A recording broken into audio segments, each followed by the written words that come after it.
E aí pessoal, tudo bom com vocês? Tô aqui na Zeekr para gravar dois carros para vocês. Um é esse aqui, o Zeekr X, e o outro é aquele ali, o Zeekr 7X. A gente vai fazer uma avaliação do jeito que vocês gostam. Hoje a gente vai conseguir subir um carro desse aqui no elevador para mostrar por baixo para vocês, parte mais técnica. Vamos fazer uma panorâmica geral, muita coisa legal para falar desse carro, tá? Quem curte os vídeos que eu faço aqui no canal vai gostar muito desse vídeo. E vou te falar, é um carro que dá vontade de comprar, tá? Muito bom. Vou contar para vocês um monte de recurso legal que esse carro tem, tá bom? Então, pessoal, vamos começar aqui com uma apresentação básica desse modelo. Esse é o Zeekr 7X. Esse em específico é a versão flagship, ou seja, a versão top de linha do carro com dois motores, tá? Mas para a gente falar um pouquinho de como que esse carro ele se apresenta, né, digamos assim, em termos de versões e equipamentos. Ele começa com a versão Premium, tá? O preço dela de tabela, tirando algum desconto, alguma condição especial de venda, né, em 298 mil.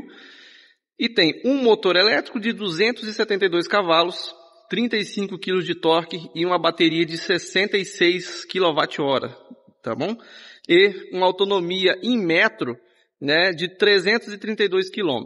Obviamente, a autonomia em metro, ela é mais próxima do que você consegue fazer na estrada. Numa cidade, mais cidade plana e tudo mais, geralmente você vai conseguir fazer bem mais do que isso. São Paulo, cidade igual aqui em Vitória, onde a gente está na Zeekr, na House Zeekr de Vitória, e a vendedora Vitória atendeu a gente, fomos fazer o test drive. Vou deixar o contato dela aqui no vídeo, muito atenciosa. Então assim, numa cidade mais plana você vai conseguir fazer bem mais que isso, beleza? Depois da versão Premium, a gente tem a versão Flagship, que é justamente essa, no valor de R$338 mil. Aqui a gente tem dois motores elétricos, 428 cavalos de potência, 55 kg de torque e a mesma bateria de 66 kWh. Ou seja, aqui a gente tem mais potência com a mesma bateria, então a autonomia vai ser um pouco menor, vai ser de 304 km segundo o ciclo do Inmetro. 0 a 100 em 3.8 segundos, né? Enquanto a de entrada é 5.6 segundos. Também é um número bom, mas essa aqui chega a ser absurdo, né? Digamos assim, o desempenho desse carro aqui é muito bom mesmo. Falando de desenho, tanto o desenho externo que vocês estão vendo aqui, como o desenho interno, esse aqui é um modelo que está na versão com interior claro, né? Ali a gente tem uma versão com interior num cinza escuro que eu acho bonito, lindo. Eu prefiro, né? Essa versão fica um pouco mais esportivo. Essa aqui é a versão interior claro. Então, esse carro aqui, tanto por dentro como por fora, ele foi desenhado no estúdio da Zeekr na Suécia, beleza? Sob liderança do designer, deixa eu ver se eu vou falar o nome dele certo, é Stephen Silaf. Ele trabalhava na Audi e trabalhou na Mercedes também. E teve cargos aí de designer de interiores, chefe de design de exteriores na Audi e na Mercedes. E hoje ele é o chefe de design da Zeekr, tanto para a parte interna como para a parte externa. Esse carro aqui, ele tem um design um pouco mais disruptivo, né? Ele é menos convencional, ele tem recortes, linhas, ângulos, uma cara assim mais futurista. Eu diria até um pouco mais jovial, um público um pouco mais jovem. Um carro bem mais descolado, assim, inclusive na parte interna, né? A gente tem um carro um pouco, diria mesmo disruptivo, né? Um pouco fora do que a gente está acostumado a ver. E no bom sentido, né? A gente tem um design bem diferente, moderno, acabamento excelente dentro e fora. A gente vai falar mais sobre isso depois. Enfim, é um carro bem interessante. Aqui, a gente tem, falando mesmo a parte de design, a gente tem um coeficiente de arrasto aerodinâmico de 0,28, tá? Para um tipo de carroceria que não é um sedã, né? Que é um tipo de carroceria um dos mais aerodinâmicos possíveis. No 0,28 é um bom coeficiente aerodinâmico. Com o carro levantado lá no elevador, depois a gente vai ver a parte de baixo também, que é toda carenada. Mas a gente tem vários recursos de aerodinâmica, né? Primeiro, as maçanetas embutidas, elas ajudam um pouquinho. A gente tem aqui vidros rentes à carroceria também, ó. A gente pode olhar aqui. Inclusive, os vidros, eles não têm moldura, né? Isso é um charme e tanto. Vocês podem ver, ó, aqui, ó, é praticamente rente. Você não vê nada de colunas aqui, né? Expostas. Então, é uma outra coisa que ajuda bem na aerodinâmica. Espelhos, retrovisores também, enfim, todo o carro otimizado para ser mais eficiente em velocidade de estrada. Aqui a gente tem entradas de ar funcionais, aqui uma grande aqui e aqui. Para que serve essa entrada de ar? Num lado e no outro. Serve para fazer uma cortina de ar, né? Chama uma cortina virtual que ela pega ao redor da roda e evita que a turbulência da roda girando atrapalhe a lâmina de ar que passa pela lateral do carro. Beleza? Basicamente é isso. A gente tem esse duto que acelera, né? Afunila o ar e acelera ele e cria uma cortina virtual de ar ao redor da roda. A gente tem uma roda aqui, ó, com pneus 245, 45, aro 20. Então uma roda bem grande. Beleza? Então é isso. A parte de aerodinâmica, a gente tem também grade ativa. A grade ali, ó. Agora, por exemplo, ela está fechada. Em caso de demanda, né, tipo refrigeração de qualquer tipo, ela vai abrindo as aletas. Lembrando que a grade fechada, ela melhora o coeficiente aerodinâmico também. Os limpadores, né, de para-brisa, você vê que eles são bem escondidos. Então, visto o carro de frente assim, ó, você mal enxerga as palhetas do limpador. Também menos, né, atrito com vento aqui, para melhorar também o coeficiente aerodinâmico. Aqui também o retrovisor bem aerodinâmico e, como no Volvo EX30, ele é basicamente sem borda. Tá vendo? O próprio vidro ele fica bem rente à borda do espelho. Bem diferente e moderno, digamos, né? E aqui, a gente tem esse caimento aqui, ó. O teto ele vem mais reto e começa a cair. Para que serve esse caimento aqui? Além de questão de estilo, também melhora o coeficiente aerodinâmico. Porque na traseira do carro, quanto menor ficar a esteira de turbulência atrás dele, quanto menor for essa esteira, eu vou deixar aí um vídeo, né, para exemplificar o que é essa esteira, a parte de vácuo que fica aqui atrás. Quanto menor for, menos vácuo tiver, menos repuxo o carro tem, melhora o coeficiente aerodinâmico. Então, o vento que passa por cima do teto, através dessa curvatura, ele é direcionado para baixo, de forma a reduzir esse triângulo de vácuo que fica aqui atrás. Ainda melhora mais ainda. Pela lateral, a gente também tem uma queda, uma parada abrupta aqui nessa peça lateral, né, do carro, na coluna, também para soltar através aqui, né, do defletor do spoiler traseiro e dessa aba lateral aqui, você ajuda a soltar o fluxo de ar que vem pela lateral e mesmo função tem essa pequena aba aqui, beleza? O vento que ele vem pela lateral, ele não consegue, né, ou pelo menos é dificultado que ele consiga ele colar nessa lateral aqui e gerar muito redemoinho e repuxo aqui nessa parte traseira.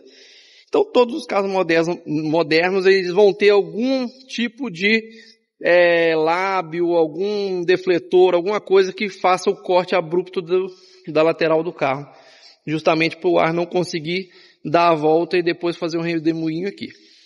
Ok? Então, parte de aerodinâmica explicado. Só vou colocar aí a parte de baixo do carro. Beleza? O carro no elevador. Então, a gente conseguiu que colocasse um carro desse aqui no elevador. Realmente o pessoal foi nota 10, nota 1000 aqui na concessionária. E a gente vai conseguir mostrar muito bem a parte mais técnica do carro. Tá? Então, continuando aqui falando na parte de aerodinâmica, a gente vê como todo carro elétrico, né? O fundo do carro é totalmente carenado para não impor nenhuma resistência ao fluxo de ar que passa aqui por baixo.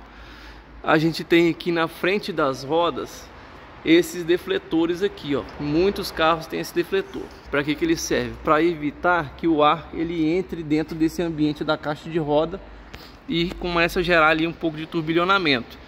Então ele vai pegar o vento, ele vai direcionar para fora, para ele dar uma desviada dessa área aqui, também melhorando ali a parte da aerodinâmica. Carenagem aqui embaixo, plástica, não tem protetor de cárter porque não tem cárter, né?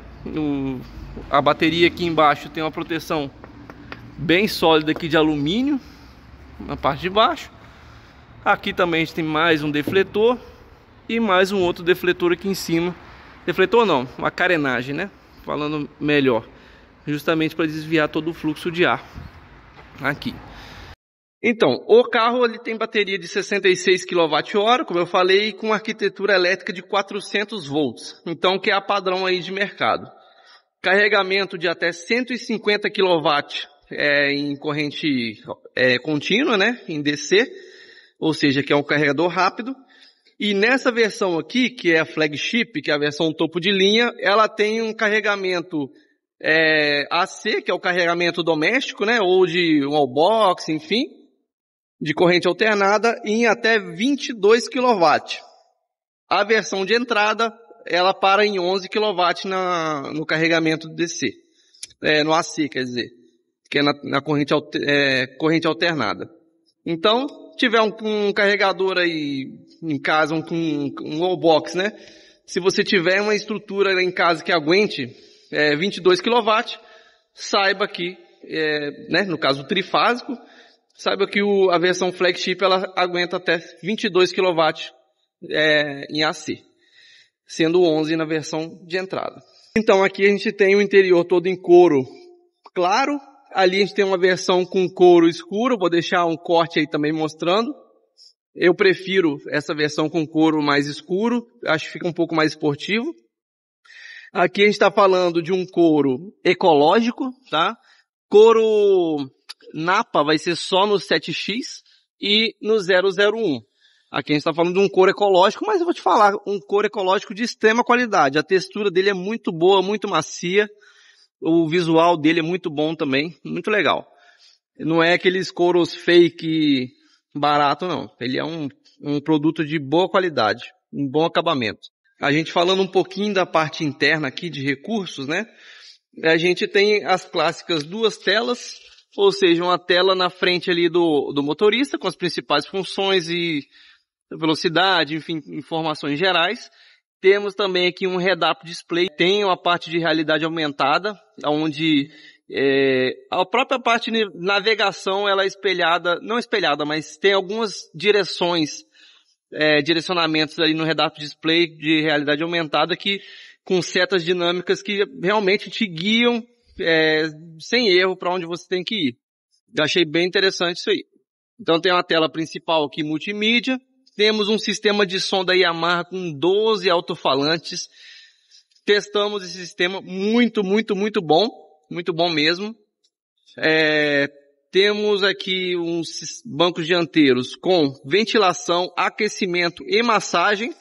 E aí entra um link com a parte de sistema de som, porque ele tem uma modalidade de massagem que a massagem funciona no mesmo ritmo da música. Então a gente testou com uma música, né, um ritmo de uma música eletrônica. A impressão que dava é que a batida do grave vinha da massagem também, né? A massagem fazia conforme a batida do grave. Ela não é mesmo uma massagem, mas ele é uma massagem vibrante, digamos assim, ao som do grave, no mesmo ritmo. Achei muito bacana. E detalhe, a massagem desse banco é tanto nas costas como no assento, tá? Tem muitos carros que a massagem é só nas costas, aqui no assento também. Ventilação nas costas e no assento, massagem nas costas e no assento, aquecimento em ambos os lados aqui também. Então é uma coisa um pouco além do básico, tá? Uma coisa bem completinha.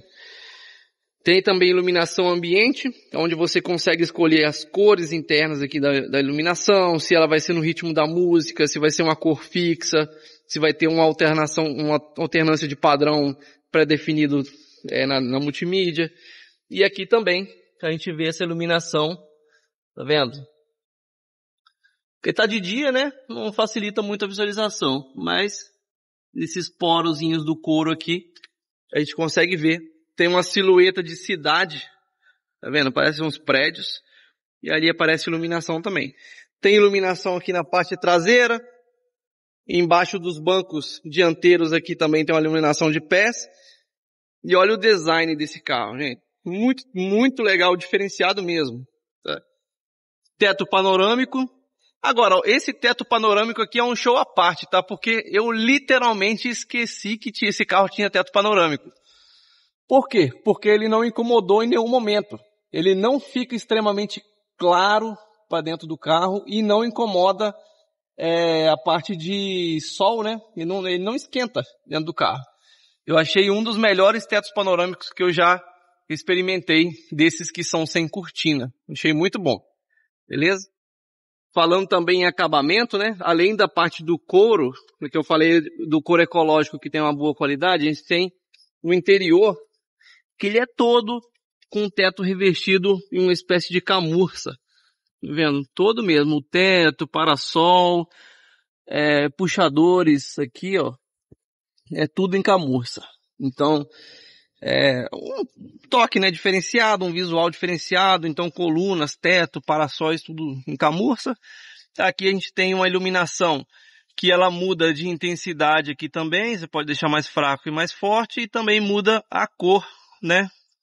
Ela um tom mais, uma luz mais quente, uma luz mais fria e também alterando a intensidade. Achei bem interessante. Bem legal. Aqui tem o alerta e poucos botões. A maioria das coisas são feitas pela multimídia e com muita automação. Então a gente tem vários recursos que são automáticos, automatizados. A gente coloca o ar-condicionado na temperatura, liga no alto, o carro se vira. Algum comando específico você pode pedir pelo assistente de voz. Enfim, eu falo porque, assim, a gente acha que vai faltar botão. Em algumas condições, sim, muito específicas, tá? Mas, no geral, a gente regulou o espelho, regulou o banco, regulou o ar-condicionado. O carro, ele tá no automático, ele vai tudo sozinho. Memória, para você ajeitar o espelho com memória, o banco com memória. Então, você vai fazer isso uma vez ou duas, conforme a pessoa que vai sentar no carro. E depois você seleciona a memória específica daquela pessoa e o carro já vai se ajustar. O ar-condicionado você coloca no automático. A única coisa que você vai fazer aqui, ó, já tem o atalho, você vai regular a temperatura para um lado para o outro. Ar-condicionado de 2 zonas. Então, na prática, a automação do carro faz com que você não tenha necessidade de ficar procurando botões. Aqui falando de segurança também, a gente tem um pacote completo de airbag, segurança estrutural do carro. Lembrando que esse carro ali usa a mesma plataforma do Volvo EX30. É uma plataforma modular do grupo Geely e do grupo Zeekr, né, da marca Zeekr, chamada SEA, né? É uma arquitetura modular que basicamente ela aceita vários entre-eixos, várias larguras, vários tipos de suspensão, mudando em módulos, né? Digamos assim. Por isso que chama modular. Módulo de suspensão dianteira, módulo central, módulo traseiro. Você vai mudando conforme o tipo de carro, conforme o nível do carro, você tem um tipo de suspensão dianteira, traseira, seção central maior, menor, largura maior, menor. E o Zeekr 7X também tem a mesma arquitetura, porém ali com suspensão pneumática, outro tipo de suspensão dianteira, outro módulo, enfim. Mas a base do carro basicamente é a mesma, tá? Aqui a gente está falando de um carro que tem 5 estrelas no crash test da Euro NCAP, né, na Europa. Então estamos falando de um nível de segurança bem alto, padrão, né, de uma estrutura que também é compartilhada pela Volvo, sem falar que na parte de engenharia da Volvo, dos engenheiros que fazem a engenharia de segurança da Volvo, como são do mesmo grupo, eles também trabalham no desenvolvimento do Zeekr. Aqui, porta-mala elétrica com abertura para botão. Beleza? Eles têm o porta-mala com 2 vidros, na verdade, né? Tem um vidrinho aqui e um vidro aqui, para dar uma amplitude um pouquinho maior na parte de cima, né? Aqui, um porta-mala ok, não é dos maiores, mas também tem um espacinho aqui embaixo, ó. Você pode abrir aqui, tem um pouco mais de litragem, pode guardar alguma coisa aqui embaixo. Também tudo revestido no carpete. E, para fechar, aqui, tudo eletricamente. Falando agora de suspensão traseira, a gente vai abordar aqui a suspensão traseira e depois a suspensão dianteira. Suspensão traseira aqui a gente tem um modelo multibraço no sistema bem completo. Por que eu digo isso? Porque existem vários tipos de suspensão independente. Aqui a gente tem um braço, 2 braços, 3, 4, 5 braços de controle, tá? Então, basicamente, para que serve esse monte de braço de controle? Cada um com um tamanho e uma geometria diferente. Conforme a roda vai excursionando para cima e para baixo, esses braços eles vão conseguir alterar essa geometria da roda, né? O caimento dela, ou mesmo até o alinhamento da roda. Então, um carro que está fazendo uma curva para a direita, a parte direita abaixa um pouco, esses braços eles conseguem fazer uma alteração do próprio alinhamento da roda, para fazer com que o carro contorne melhor uma curva em alta velocidade, por exemplo. Ou que tenha mais aderência, que o pneu possa compensar a deformação do pneu de alguma forma, enfim. Para isso que serve esse multibraço. Já tem outra suspensão multibraço, que são de 3 braços, né? Um pouco mais simples. Ou mesmo do tipo um Jeep Renegade da vida, de um Sportage, de outros carros assim que tem menos braço de controle.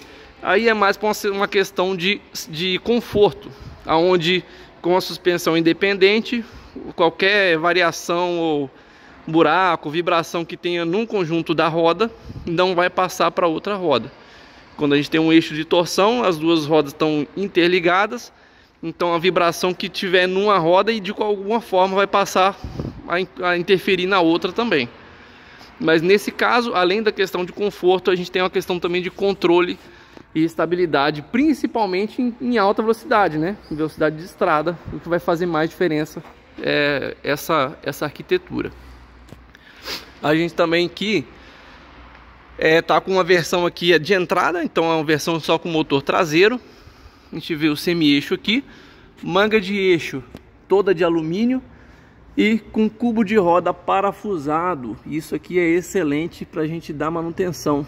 Um dia que der problema em algum rolamento, a gente tem uma facilidade muito grande de trocar esse rolamento, beleza?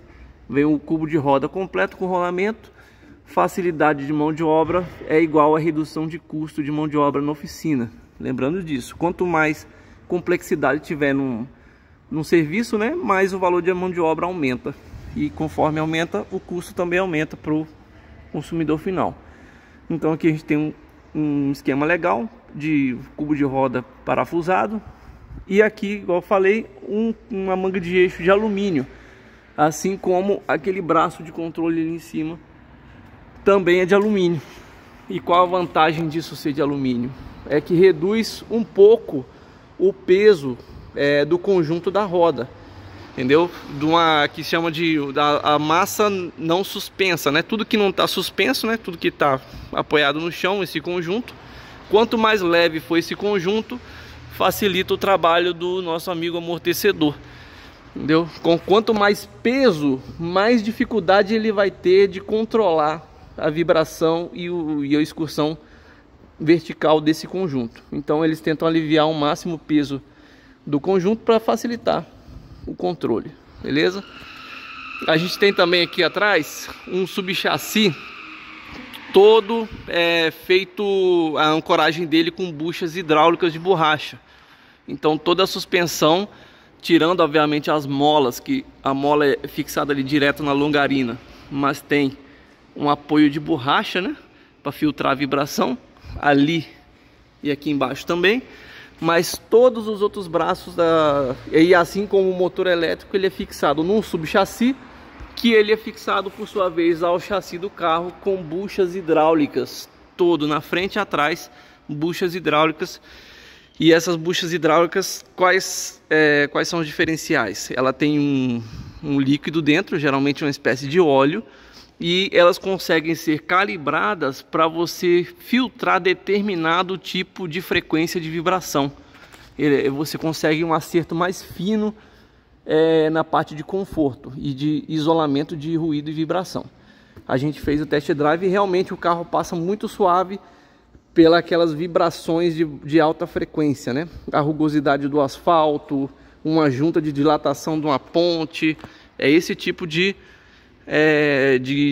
defeito no solo, né, que essas buchas elas conseguem absorver muito bem.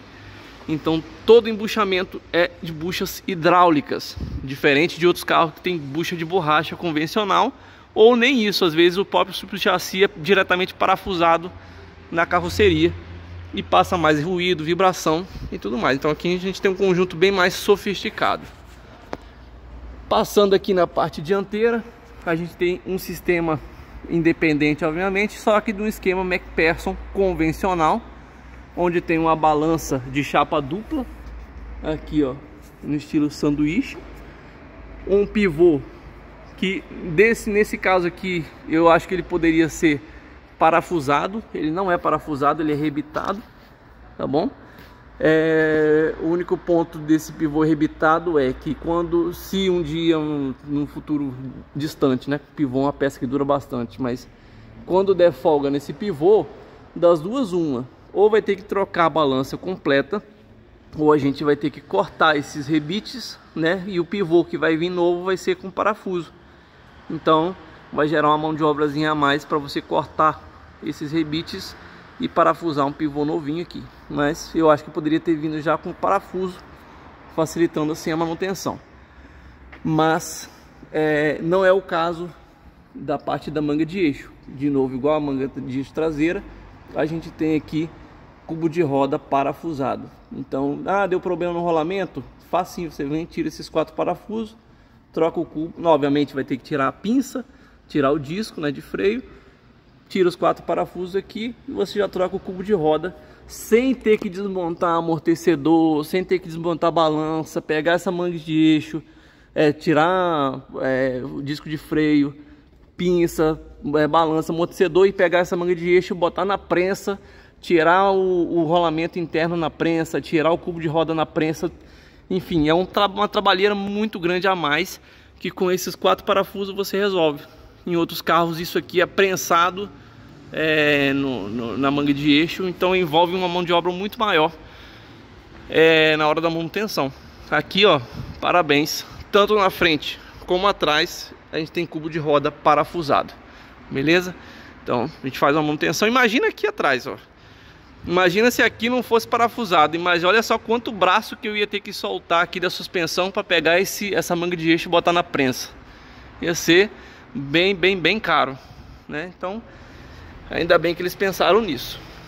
Mas aqui na frente é isso. Nós temos um subchassi aqui na frente também.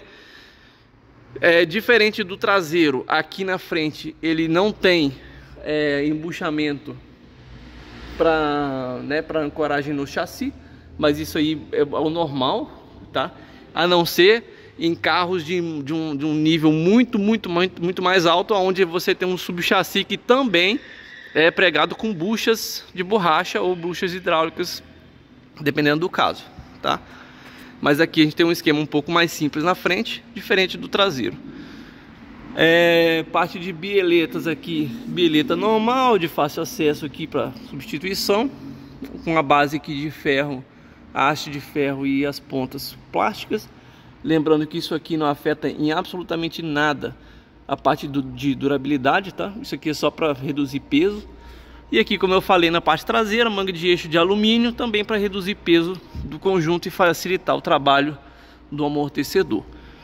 E falando de amortecedor e mola, aqui a gente tem amortecedor convencional e mola convencional. Não tem nenhum tipo de regulagem eletrônica, não tem suspensão pneumática, né? A gente não tem esse tipo de recurso, beleza? Basicamente é isso. A balança aqui tem uma chapa dupla convencional, não é a balança de alumínio. E o disco de freio dianteiro é ventilado, um disco de freio bem grande, bem, digamos assim, bem dimensionado. Também com a parte aqui do miolo pintado, para não ficar feio, né? Porque todo disco de freio ele enferruja bastante, de qualquer marca, né? O material dele enferruja. Então ele é pintado nessa face aqui, pintado aqui para não dar ferrugem, basicamente. E já a parte do meio, a própria pastilha vai limpando conforme ela vai esfregando ali, ela vai tirando a oxidação. Então, para o conjunto ficar bonitinho, tudo pintado com acabamento bem legal. E aqui atrás também, mesma coisa, pintura aqui e pintura aqui nessa parte aqui também, ok? Parte de bieleta, aqui já tem uma bieleta diferente, tá? Onde em cima a gente tem uma rótula, aqui ela é toda metálica, em cima tem uma rótula e embaixo tem uma bucha de borracha.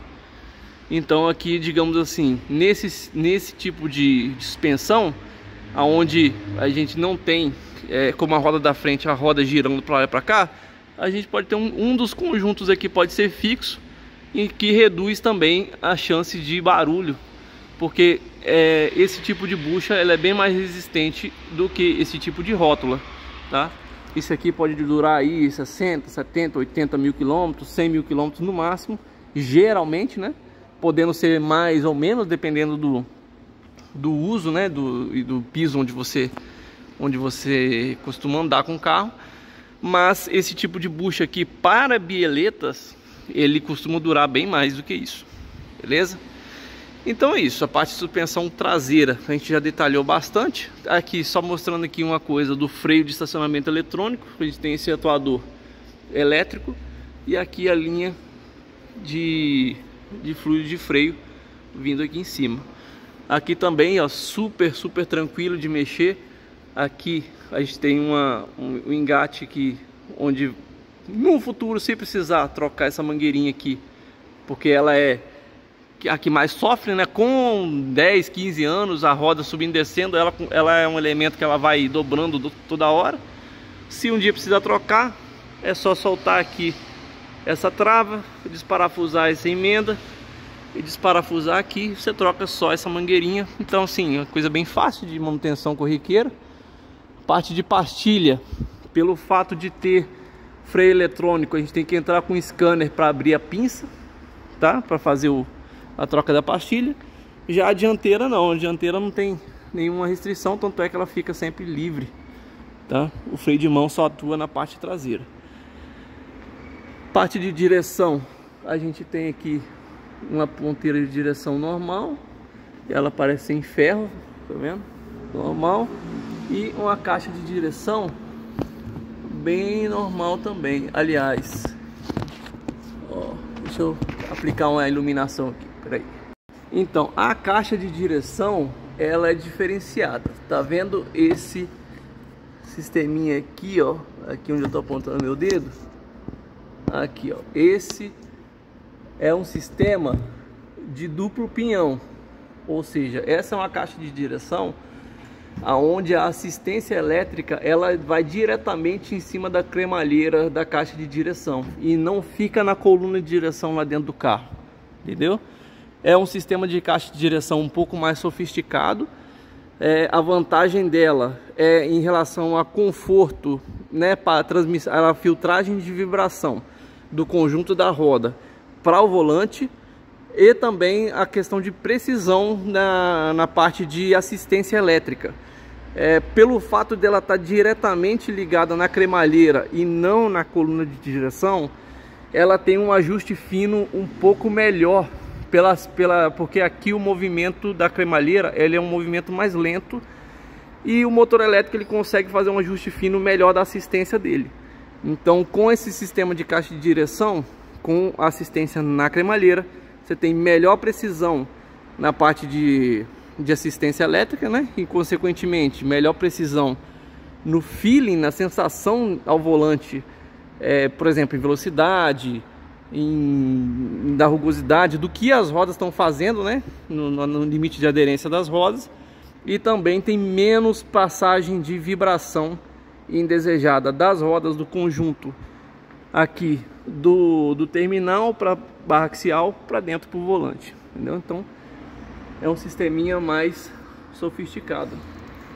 E aqui dentro a gente só tem a parte de controladora, de gestão elétrica aqui do carro, beleza? Nada demais. Aqui a parte de fixação, de canos, de sensores, tudo dentro do padrão e de bastante fácil acesso. Todos os carros hoje em dia eles são muito bem pensados na parte de manutenção. Dificilmente você vê um carro com detalhes muito, digamos assim, com erros muito grosseiros na parte de manutenção, no sentido de você colocar uma coisa que vai dar muito trabalho para tirar, um componente que atrapalha o outro, enfim. Geralmente eles já pensam na fase de projeto, né? Onde vai passar cada coisa, se para tirar um sensor você vai ter que desmontar muita coisa, enfim, a passagem dos fios e dos cabeamentos, se vai ter interferência com alguma peça móvel que vai causar algum mau contato, algum problema no, digamos assim, no isolamento do chicote elétrico ao longo do tempo. Então tudo isso em carros modernos a gente tem uma projetação muito bem feita. E aqui também não é diferente, que eu já dei uma olhada prévia aqui e está muito bem pensado e muito bem montado, beleza? A única coisa aqui, falando de caixa de roda, a gente não tem um para-barro aqui na frente com a mesma camurçazinha que a gente tem atrás. Aqui, ó, é um para-barro do estilo carpete, ou seja, todas as pedrinhas que o pneu vai levantando, elas são amortecidas aqui pelo para-barro. No da frente não tem, nesse aqui que é o Zeekr X, né? E aqui a bordo do Zeekr X eu me despeço. Muito obrigado por ter assistido até aqui. Se inscreva no canal, deixa o joinha, marca quem você acha que está interessado num carro como esse, manda para aquele seu amigo. Entre em contato aí com a Zeekr House de Vitória, e no contato ali que eu deixei no início do vídeo com a Vitória, que atendeu a gente muito bem, e vê com ela, faz um test drive no Zeekr X. Temos o 001, o 7X, que não tá dando para quem quer. Sim, test drive um atrás do outro. Enfim, muito legal os carros, gostei de conhecer uma marca com digamos assim, uma bagagem muito interessante de tecnologia, design, engenharia. Achei, sim, os carros muito legais mesmo. Se é um carro para você, se você gostou, não custa nada dar uma volta, fazer um test drive e combinar as negociações com a concessionária, tá bom? Fico por aqui, um abraço, falou, fiquem com Deus.